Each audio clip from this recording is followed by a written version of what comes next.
To make it look convincing, the financial tycoons publicly pretended to oppose the measure, all the while financing it behind the scenes. On December 22, 1913, the Federal Reserve Act finally was passed into law. Something known as the Federal Reserve System came into being, and with it, total control over the nation's money fell into private hands. The Federal Reserve System solely is responsible for creating money in the United States. The Treasury prints only what the Federal Reserve tells it to print. The far greater amount of checkbook money is also determined by this group. Yet it is not a government agency, and is entirely beyond the reach of the American voter. Technically, the stock of the Federal Reserve System is held by 12 privately owned national banks that make up the system. These, in turn, are owned primarily by the private banking dynasties that work so hard to bring that system into being.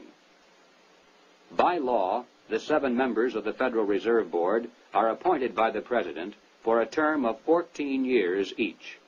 In spite of the incredible length of these appointments, nevertheless, they're supposed to create the illusion that the people, acting through their elected leaders, have some voice in the nation's monetary policies.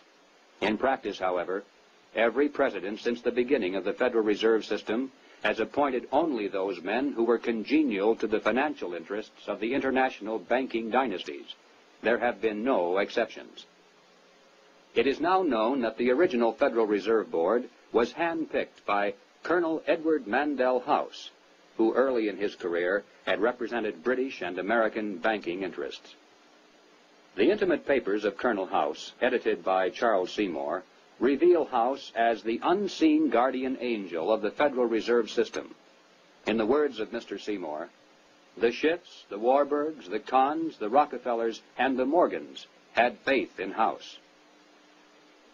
In 1912, Colonel House authored this book entitled Philip Drew, Administrator.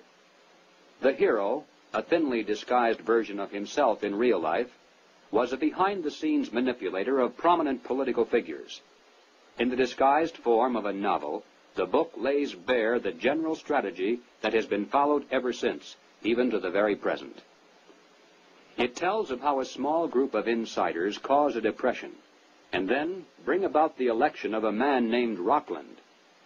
Rockland gives fireside chats and launches a program called the New Era to strengthen government control over the masses.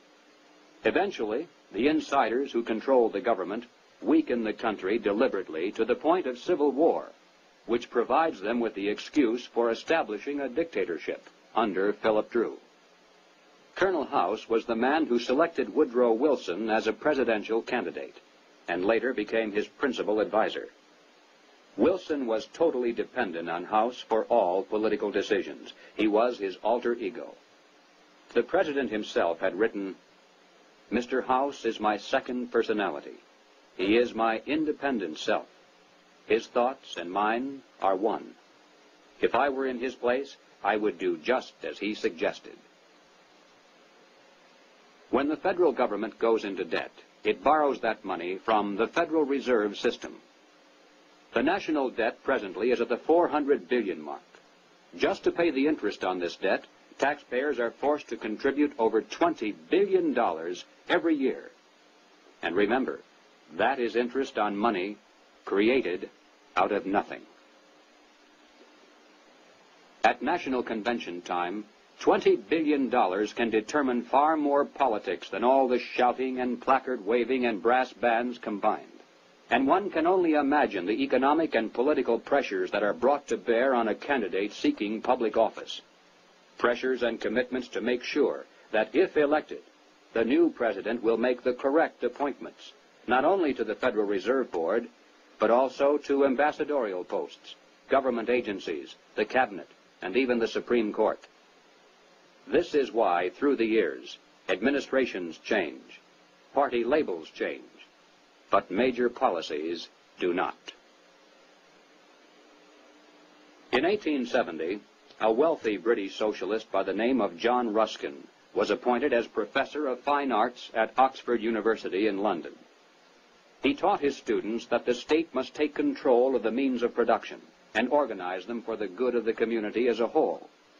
But he advocated placing control of the state into the hands of a single dictator. He said, "My continual aim has been to show the eternal superiority of some men to others, sometimes even of one man to all others." Dr. Quigley tells us, Ruskin spoke to the Oxford undergraduates as members of the privileged ruling class. He told them that they were the possessors of a magnificent tradition of education, beauty, rule of law, freedom, decency, and self-discipline, but that this tradition could not be saved unless it could be extended to the lower classes in England itself and to the non-English masses throughout the world. Ruskin's message had a sensational impact. His inaugural lecture was copied out in longhand by one undergraduate, Cecil Rhodes, who kept it with him for 30 years. Cecil Rhodes made one of the world's greatest fortunes. With help from international bankers, he was able to establish a virtual monopoly over all the diamonds that came from South Africa, and most of the gold as well. Throughout his entire life, Cecil Rhodes spent most of his vast income to promote the ruling class ideas of John Ruskin. Many people are familiar with the world-famous Rhodes Scholarships, which were established to promote the less controversial aspects of John Ruskin's dream. But very few are familiar with the fact that in 1891, Cecil Rhodes established a secret society to promote the rest of that dream. Dr. Quigley explains, in this secret society, Rhodes was to be leader. Stead, Brett, Lord Esher, and Milner were to form an executive committee. Arthur Lord Balfour, Sir Harry Johnston, Lord Rothschild, Albert Lord Grey, and others were listed as potential members of a circle of initiates, while there was to be an outer circle known as the Association of Helpers, later organized by Milner as the Round Table Organization. Here, then, was the classic pattern of political conspiracies throughout all history. At the center, usually depicted as the all-seeing eye, there is a tiny group in complete control, with one man as the undisputed leader. Next comes a circle of secondary leadership that for the most part is completely unaware of an inner core. They are led to believe that they are the innermost ring. In time, as these conspiracies are built from the center out, they form additional rings of organization. Those in the outer echelons usually are poor idealistic souls with an honest desire to improve the world. They never suspect an inner control for sinister purposes, and only those few who demonstrate a ruthless capacity for higher leadership are ever allowed to see it. After the death of Cecil Rhodes, the inner core of his secret society fell to the hands of Lord Alfred Milner, Governor-General and High Commissioner of South Africa. As director of a number of public banks and corporate precursor of England's Midland Bank, he became one of the greatest political and financial powers in the world. Milner recruited into his secret society a group of young men, chiefly from Oxford and Toynbee Hall.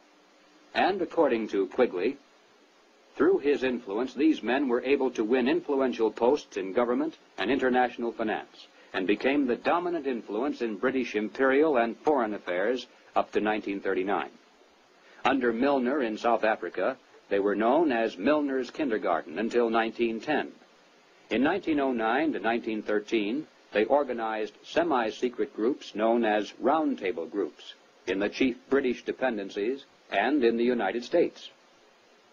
The Round Table group in the United States promptly created an external organization known as the CFR, the Council on Foreign Relations. It is through this organizational ring and then outward, through tax-exempt foundations, universities, and government agencies, that the international capitalist conspiracy has dominated the domestic and foreign policies of the United States for over 50 years. Unless there is any doubt as to who is behind the CFR, Dr. Quigley tells us bluntly, in New York it was known as the Council on Foreign Relations and was a front for J.P. Morgan and Company in association with the very small American Round Table Group. The CFR building is located on the west side of fashionable Park Avenue in New York. Although it definitely is not the center of the conspiracy, and although practically none of its